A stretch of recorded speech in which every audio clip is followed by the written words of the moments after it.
guys, my name is Crystal and welcome to my YouTube channel. Welcome old subscribers, welcome new. If you like my videos, please press the like button. If you like them even more, please subscribe. Right guys. Alexa, what's the time please? The time is 8:34 a.m. It's 8:34 a.m. Alexa, what's the date? Alexa, the date today?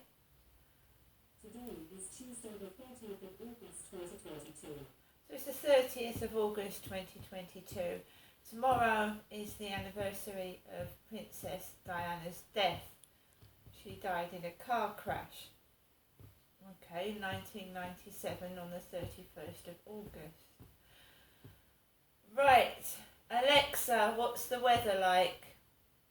Currently in Manchester, it's 17 degrees Celsius with mostly cloudy skies. Throughout the day, you can expect rain of the sun, with a high of 22 degrees and a low of 14 degrees. My Alexa is still playing up. It still sounds like there's interference or there's water got into the No, I don't know that. Alexa box and it's playing up, so I've got to replace it, but it'll do for now. I can't listen to music on it. It just sounds like a load of interference. You can't hear the music or the words. Right, so we're going to go back to yesterday and why I didn't do any more videos from yesterday morning. So let's go way back to 2016.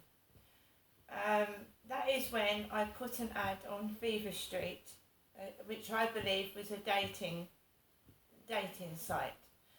I saw an advert come up for vivastreet about dating.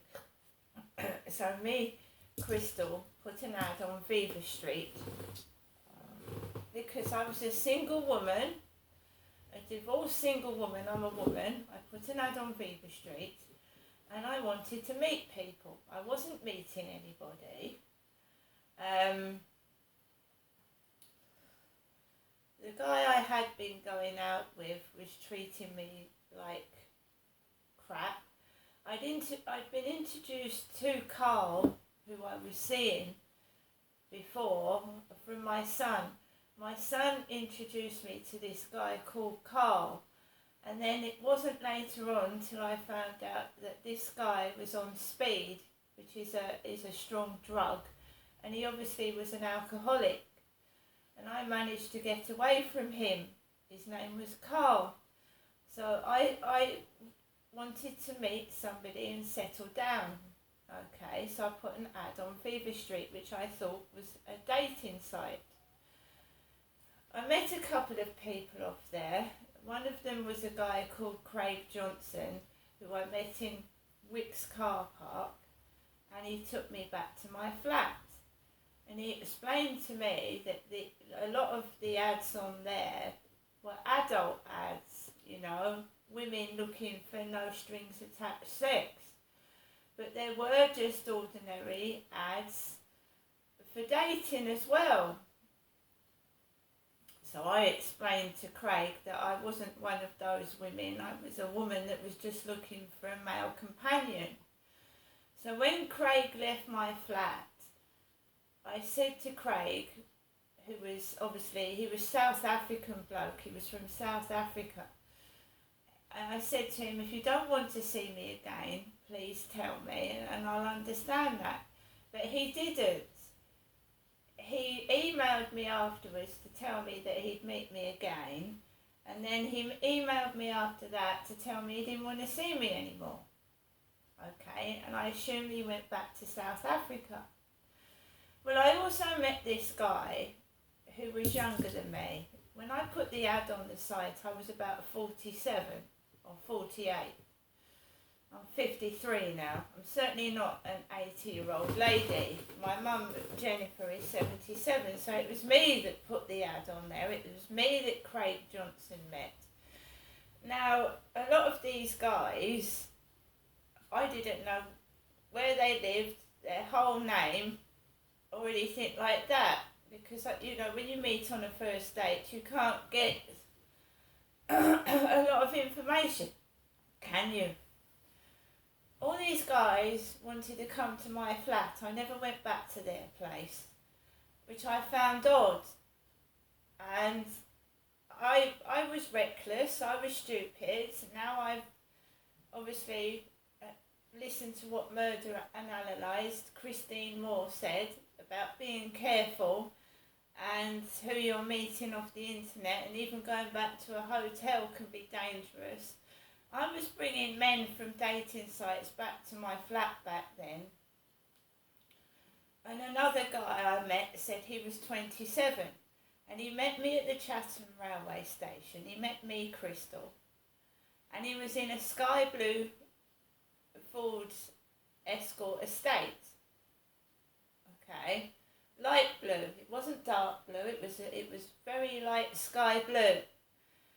And me stupidly got into his car, and it smelt of drugs. As soon as I got in there, it smelt of weed.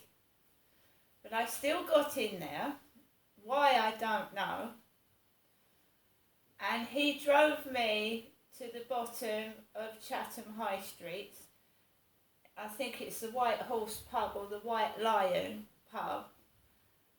And he was under the influence of drugs. He was driving a car under the influence of drugs. And he parked, I can't even remember where he parked. He took me up the high street into a Polish shop. He bought himself cigarettes and he bought himself some other stuff. And he just bought me a can of fizzy drink, and that was it. Then he drove me back to my flat into the car park. He drove his car and he took me into the flat, and these men were just using me for sex, basically. I remember that he dropped his boxers on the floor and his trousers fell on the floor, and a £2 coin and a £1 coin fell onto the floor. So he bought me a can of 40p lemonade, and he dropped £3 out of his trousers when he left as a parting gift. £3 coins fell out of his trouser pockets. That's how I was being treated back then. Back then, that's how I was being treated. Back then, I had long curly hair. Right. So if we go back to yesterday, my neighbour upstairs, who I believe is victimising me, stalking me and bullying me, and I can't prove it, so I have to say allegedly, the guy upstairs, he went out wearing a white t-shirt with Puma on. Now, I've been writing in my diary for several years now, especially at Lansdowne Court, when I met these men that came back to my flat, which was then a mess, because my head was a mess. I've sorted myself out now. I don't live like that. I wrote that, Puma, stinky mummy. You know when Bridget Jones writes a diary, she has men back to her flat and she writes about them? You shouldn't be reading someone's personal diary, really, which I believe someone is. I don't know how, but I believe they are. When you give a spare key to someone, you expect them to look after your key and not give it to anybody else and let them into your flat to read your personal business or go down your belongings. Now, twice I've gone to the shops. Once I came back and found my washing machine broken. Yesterday, my Alexa app is damaged. Now, they're expensive items, especially a washing machine is an expensive item that's hard to replace. So I haven't had a washing machine for a whole year, and now my Alexa's been damaged. And I don't have the cats in the living room when I go out to the field. They're in the bedroom with the door shut. So I don't know how that Alexa's got damaged yesterday. So the guy goes out in a white Puma top, my neighbour upstairs. I've been having difficulties with him for 2 years. I've experienced bullying, bad behaviour, childish, rude behaviour, and it's made me feel sick. I lost my father, Derek, during a 2-year campaign of hatred, I believe, from him. Okay? So he goes out in a Puma top with his kids, gets into his Ford Mondeo, drives off, and then I think I've got peace and quiet. Then while he's out, and he's out for most of the day, he comes back later in the evening, about 6 o'clock, after leaving about 11 or 12, when I normally go out with my son to the seaside sometimes. He goes out